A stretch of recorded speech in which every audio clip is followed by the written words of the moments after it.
morning. I'm Dr. Wickham Simonds. This is the Dr. Simonds Metabolics and Weight Loss Ask Me Anything live Facebook event, Monday, April the 4th, where today we are open in both locations. My partner, Michelle Kennedy, who's normally here with me on the Ask Me Anything Facebook live events, is on vacation today. So you get the old man. You just get me today. And thank you for tuning in and putting up with me for the next 25 minutes. We started 5 minutes late. We had an internet outage, and anyway, we had to get that fixed, and we got it fixed, and so we're ready to go. Now, today, as always, we're giving away a $25 JCPenney gift card, and the way that you get registered to win is to like this video, and in the comments section, comment hashtag Simonds AMA. So, there's a lot of people that tune into these, but that don't do that.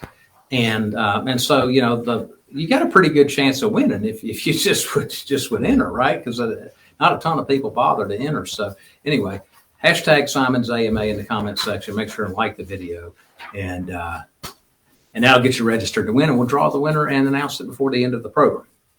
All right. So it is Monday, April the 4th. And as you know, or I don't know, maybe you don't know. There's a big basketball game tonight. There was a big basketball game Saturday night. So I got out my Carolina stuff to put on. I went to school at East Carolina and Campbell. So I actually own several of these sorts of things with different school names on them. But I'm wearing my Carolina stuff in support of the UNC Tar Heels tonight. And if we have some time by the end of the show, I'll give you my pick. Anyway, we're answering your questions about weight loss, right? And I'm going to go right to the first question, which is Andrea from Raleigh. And she has a very good question. She says, I exercise heavily 4 times a week.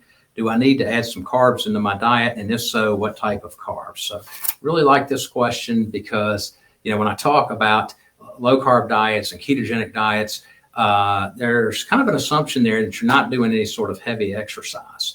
And it is true that over time, with restricting carbohydrate intake, that you can become adapted to that, to burning fat very efficiently and be able to exercise for extended periods of time while being on a ketogenic diet. So that is called keto adaptation, but it takes a while to achieve. And what I would say is, if you hadn't been on a low carb diet for a long time and you start exercising, ease into it. Your body is going to try to draw the glycogen stores from your muscles and your liver. That glycogen is glucose stored in your muscles and liver, and that's going to power some of the exercise. But eventually, it's like a gas tank. There's only a certain amount in there, and it gets, once it's full, you start emptying the tank, and once you've emptied it, you got to go to burning fat, right? And this is the moment where you may hit the wall exercising if you're not keto adapted. And so that's something to keep in mind. And what I find is that, when you do things like walking, this is not such a problem. Okay. You kind of peel through those glycogen stores, and then you get into this fat burning zone. But because the exercise is not intense, you're able to accommodate that, and it all goes good. But when you start adding in the high intensity stuff, the HIIT training, that sort of thing, right? The boot camp style classes, the heavy spin classes, that sort of thing. This is when you may run into a problem.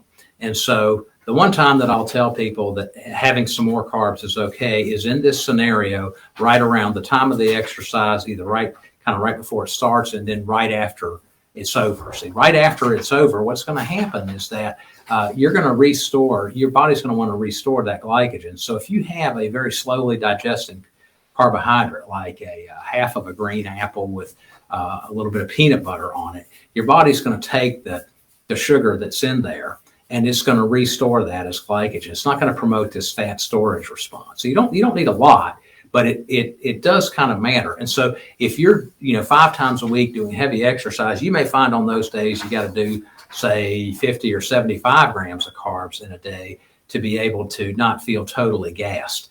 And the key is don't go for like candy and soda pop and those sort of simply digesting sugary forms of carbs that are going to really skyrocket your blood sugar really quick and cause this, this really pronounced insulin response, go for something, again, that's more slowly digesting, with like the half of the green apple with the peanut butter on it, something like that. That works a whole lot better. So excellent question from Andrea. It's really good. Thanks for joining us today. This is the Dr. Simonds Ask Me Anything Facebook Live event. We're open in both offices today, and we're here to answer your questions right now. You can enter to win a $25 JCPenney gift card. All you have to do is like the video, and in the comments section, write hashtag Simonds AMA. Thank you, Annette, Dustin and Susie for entering. We have 3 people that entered right now. Get your name in the hat. Oh, lovely. Or Charlie, you're in there. I saw Lovey just walk by. Charlie, thanks for entering. All right, Jamie from Cary. Well, this is a really good question. What is stimulus narrowing, and how does it apply to weight loss? I really like this. I'm glad someone brought this up. So stimulus narrowing is the idea, food, this broad variety of food, it acts as stimuli. And we tend to like various things, and you have all these different stimuli out there. And this can be a problem, even with healthy food. The idea of procuring it, eating it, doing all of that, I want this, I want that, it ends up leading to this food-centric mindset where all you're doing is thinking about food. And this was fine when in evolutionary times, prehistorically, where you have to eat to survive and there is no supply of food. Of course, you're thinking about food all of the time. You're eating to keep weight on. But we live in the United States where there is an abundance of food, and it's everywhere. And it leads to excess consumption, whether it's healthy or unhealthy. So whether it's an unhealthy food source or whether it's a healthy food source, you can dwell so much on this stuff that you end up thinking about it all the time. You build your life around it. You're eating all the time. And then you wonder, man, how am I going to deal with this weight problem I've got? Well, part of it's dealing with that mindset. So stimulus narrowing is removing a lot of that, okay? Removing a lot of the stimuli. And that means really doing things like, for example, 2 protein shakes a day and then 1 lean and green meal at night.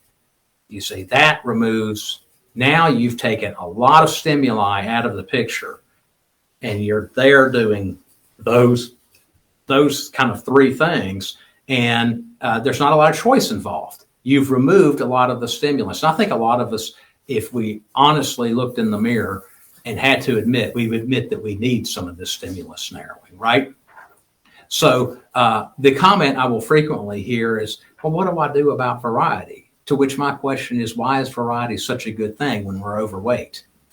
This is not a good thing. This is a bad thing.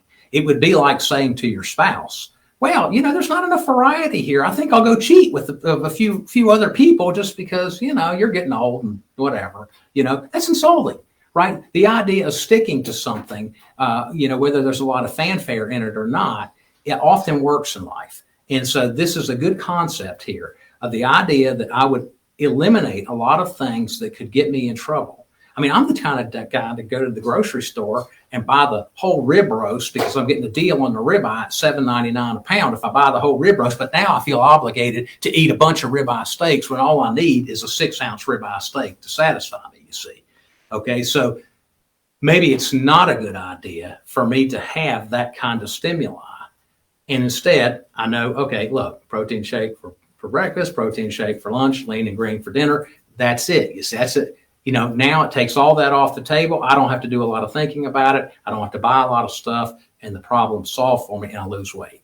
So this is what stimulus narrowing is, and I like it. I like it. So we're going to do a blog on that subject soon, and it'll be interesting to read. I think that, from a behavioral standpoint, that really works, and multiple studies really back that concept up. So, do an honest assessment of yourself. Hey, do I need this? Do I enjoy food so much that even when it's a big salad and a plate of meat, I just eat more of that stuff than I should? Then if that's the case, then maybe you need to consider implementing some of this sort of strategy in your own weight loss journey. So let's go to the next question. This is Vicky from Durham. What role does sleep play in weight loss, and do you have a favorite sleep supplement? So this is an excellent question too, because you can burn the candle at both ends, but this is going to get in the way of your weight loss. And I used to do this as an ER doctor, and I worked night shift for many years, and I burned the candle at both ends, and it really negatively affected my weight. So the REM sleep, that kind of deep sleep you get into, is directly tied to your ability to lose weight. When you don't get enough of that stuff, then what happens is you never feel quite rested, and your adrenal gland, for example, is making a ton of cortisol, and the insulin will parallel that, and you will find yourself in a fat storage mode, craving things all the time. And it really kind of messes up your whole metabolism and your whole endocrine situation, and really kind of gets you in a place where it's very difficult to lose weight. So you may be seemingly doing all the right things, but if you're not getting enough sleep, you'll find it really hard to lose weight. So I'm a big fan of things, that natural things that will help you get into this form of sleep. And so I've tried numerous things. Some of you tell me, say, for example, I do melatonin, or I do a Tylenol PM, and all that's good. Okay, all that's good. And in some cases, I'll even prescribe something for somebody, a prescription weight loss thing. I think the thing that, for me, when I decide, okay, now what am I going to take? I have to be able to feel rested when I wake up in the morning and not groggy the next day. So it's got to be able to put me to sleep. I need to feel like I got into that deep sleep. If I get up in the middle of the night to use the bathroom, I need to be able to lay back down and fall back to sleep. And then when I wake up, I need to feel rested and not groggy. And the thing that has helped me the most is something, and this is why we carry it here, but is what I call the CBD Rest, or this is from the brand Eternal, which we carry in the office. So the thing that makes Rest different, it's got the full spectrum CBD, which I've talked about before, but it also has one of the oils in the full spectrum CBD is a CBN, and they put an extra amount of that in the CBD Rest. CBN is the oil in the hemp plant that makes you feel relaxed and helps you sleep. So it comes as an oil, and we have it in both offices. I use this about a half an hour before I go to bed. I put a dropper full under my tongue, and then I let it sit there a minute or so before I swallow. Sometimes I'll do 2 dropperfuls if I feel like that I've got a longer time to sleep in the morning. And it checks off all the boxes for me. I go to sleep fine. I get into a deep sleep fast. And when I get up to use the bathroom, which happens at my age, when you're in your mid-50s, that happens. Or if you just drink as much water as I do, it happens. So if I get up at 2 or 3 in the morning to use the bathroom, I can go back to sleep in fairly short order and get right back into a deep sleep until I wake up later. Now, they also make this in a gummy, which we don't yet carry, but I plan on carrying. And the downside to the gummy is it has 2 grams of glucose in there. But 2 grams isn't a lot. And if it is the kind of thing that will help you sleep, it's definitely worth it. So the CBD Rest, it's made by Eternal. We have it. And I'm going to run a special on this. For those of you who haven't tried it, I'm going to run a special, and we'll announce that in the email. So you're required to then read my emails, okay? So we'll announce what the special is. It'll be a significant discount. It's a chance for you to try it and see how it works for you without spending a ton of money on it, okay? So Kathy's got a question. She says that she's like this right now. So I've been like that for a long time. And this was the first thing that made a big difference for me. It made a big difference for me. We dropped a link about the importance of sleep on our website. You can find it in the comments section. So there's other things I've done that you can find companies that actually make the CBN distillate, just the CBN. And so I've also tried adding a little extra CBN to it. I really feel like the CBN needs to be mixed with the full spectrum CBD to get the kind of effect, because I've tried just the CBN by itself at higher doses, and there's what's called the entourage effect, which is mixing these things together. And I think really the magic happens when you've got a certain amount of full spectrum CBD plus some extra CBN.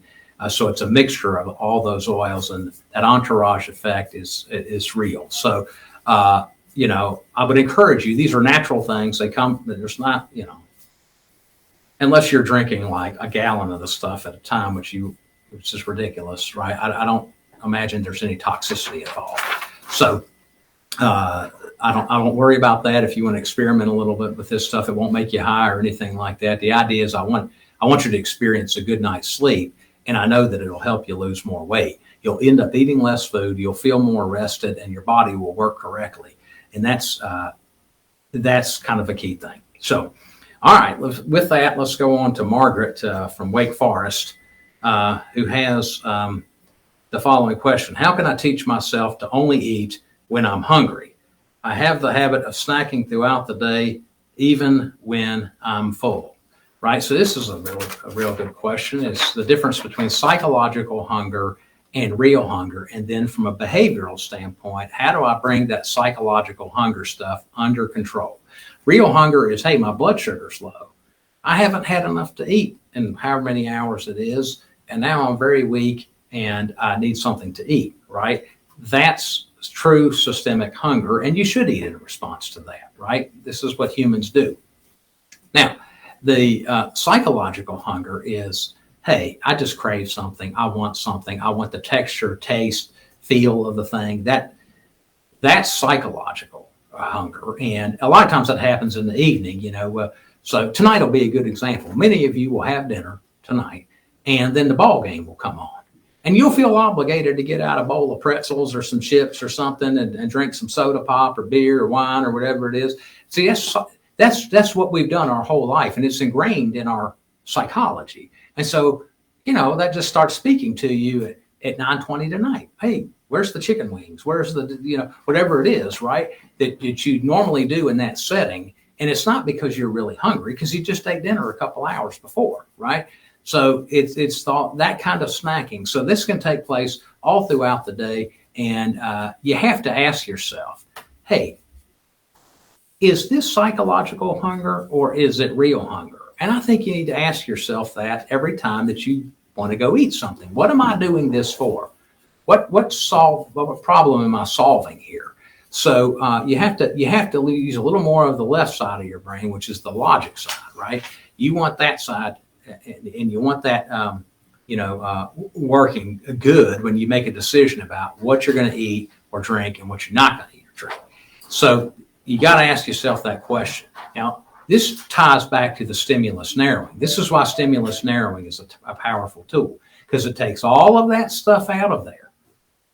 It takes all of the stimulus out of there. You've already made a decision about how you're going to do it and committed to a strategy, right? And that's the idea there. That's a good thing. So there's also a concept in Alcoholics Anonymous that I really like. People, you can recover from food just like you recover from alcohol, right? And so stimulus avoidance is this concept. So let's just take the recovered alcoholic. The recovering alcoholic is, you don't go to a liquor store to look around. You don't go to places that have bars and sit in the bar, right? You want to avoid that stimulus because it's a trigger to then relapse, right? So many of you, and I ask this question to many of you every day in my office, you'll say, well, I was doing great, and every night at 9:00, I eat ice cream or cake or whatever it is, and this is ruins it for me. And this is what's holding me back. And then I always ask the next question, which is, well, how did that get in your house? Okay. It is an act of the will to go to the grocery store, to buy it, to bring it into your house, and then you're going to pretend that someone else is going to eat it. Or you're going to do it under the guise that your children or your husband are going to, if you do all that stuff and it gives you diabetes and you die early because of that, who have you really served? Right? So you need to, I'm pretty frank about this stuff. Sit your family down, whoever lives with you, and say, look, I'm trying to lose some weight for my health. Okay. And the doctor wants me to do this. And I don't care. You can eat all the ice cream or cake or whatever you want. I'm just asking you to go somewhere else to do it. Don't do it in front of me. Don't bring it in here. I want this stuff out of my house. If you have to then drive to the store at 9:00 at night to get that stuff, you're much less likely to do it. The stimulus is not in your house. And if we were talking about alcohol and you were a recovering alcoholic, you certainly wouldn't bring alcohol in your house pretending that someone else was going to drink the stuff, right? Okay, so that to me is, kind of an important concept when you talk about the psychological hunger and you talk about real hunger. I want you to work on getting the stimuli out of the situations that you're in. Don't put yourself in that position to engage in the psychological hunger, right?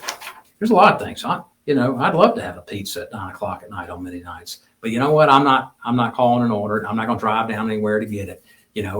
My day's nearly done at that point. It's counterproductive. But if I had it right there in the house, and my wife was having some and eating it in front of me, I might say, well, I'll do it this time, right? And so anyway, really work on that. The idea of stimulus narrowing is good, and the idea of stimulus avoidance is good. All right, so we're going to move on to Faye from Durham. Thanks for all these good questions. And this is the Dr. Simonds Metabolics and Weight Loss. Ask me anything. Facebook Live on Monday, April the 4th. You can register to win a $25 JCPenney gift card by liking the video and in the comments section, put hashtag SimonsAMA. That will register you. We have several people registered, and we're going to draw a winner here shortly. All right, Faye from Durham. What would you say is the biggest weight loss tip you tell patients? Boy, I have a lot of tips that I tell patients. So I don't know that I have one that's better than all the rest. It's probably a list of like 10. But a couple that come to mind is that the first one probably is the finish line is the grave. Because if you're trying to lose weight, then you have to try to keep it off. And that's a long-term process. And you're going to have some ups and downs, I promise. There's no one that gets it right the first time and everything works great, okay? Finish line's the grave. You're in it for the long term. You can't beat yourself up when you mess up. You just got to say, okay, fine, that's water under the bridge, and I'm getting back on the wagon now. That's the key right there, okay? Most people have a good idea of what they should and shouldn't be eating. So it's not necessarily a nutrition tip or an exercise tip because most people know those things, right? It's right there. You have to realize you're not perfect, and how are you going to respond to setbacks? So finish line's the grave. It's a long-term thing. Finish line's the grave, and I'm not trying to beat anybody else there, right? You're never going to get, this is another one, you're never going to get a positive result thinking negative thoughts about yourself. If you're going to beat yourself up about your weight and all that stuff, you're going to have a hard time. You got to start to think positive things about yourself. The third thing I would say is, for many of you, you need to ask yourself the question, hey, do I need long-term medicine to make this a reality for me? Okay. And for me, that answer is yes. Okay. Just if I had high blood pressure and required medicine to bring my blood pressure down, okay, it's not like when it comes down, I'm going to say, well, you know what? Hey, guess what? My blood pressure's down. I'll quit taking this medicine, right? Okay. Because then the blood pressure is going to go back up. So if you feel like that you have a hard time maintaining your weight without medicine, it's a good long-term choice for you. All right, Celia from Fayetteville, I've decided to restart the keto diet as her question. She says, how can I avoid headaches and fatigue in the beginning? Take a bouillon cube, a full salt bouillon cube, dissolve it in a cup of hot water twice daily, and drink that. It's low sodium in most cases that causes that. When you go on a keto diet, you make ketones. When the ketones get excreted into your urine, they take sodium with it, and the drop in your serum sodium is precipitous and most often causes the headaches. So what you do is you replace salt. You need about 5 grams or more of salt a day. That's a lot, 5,000 milligrams or more of sodium. And the way you can do it is with the bouillon cube. So all those are good questions. Now, today's winner, $25 JCPenney gift card, is Annette. All right, make sure to check your, your messages and requests to connect with our producers. Okay, yeah. So don't forget to check your emails. We got Tasty Keto Tuesday tomorrow, and we're going to be announcing a special on the CBD Rest. Boom. And one last thing, my pick for tonight's game. Vegas says that Kansas is going to win. And yeah, they look really good through the whole tournament. But here's the deal. I went to Campbell in East Carolina. I can still be fair about it. Okay. Carolina's going to win this game tonight. And I think they're going to win it because of guys like Brady Manick. I think Brady Manick and Davis and those kind of guys, they just keep bringing the heat. and Kansas is going to wilt when it comes right down to it. This is Hubert Davis's year. It's a transition taking place from a Duke dominant ACC over the last 30 years of my life to now back to a Carolina dominant situation. And this guy's ushering in a new era. So that's my impartial view. I still like Duke. I like NC State. I like them all. But that's the way I see it happening. And I'm saying it on the Dr. Simonds Metabolics and Weight Loss Ask Me Anything live event 10 hours or so before the game. So there you have it. All right. Have a good week, everybody. We'll see you in 2 weeks.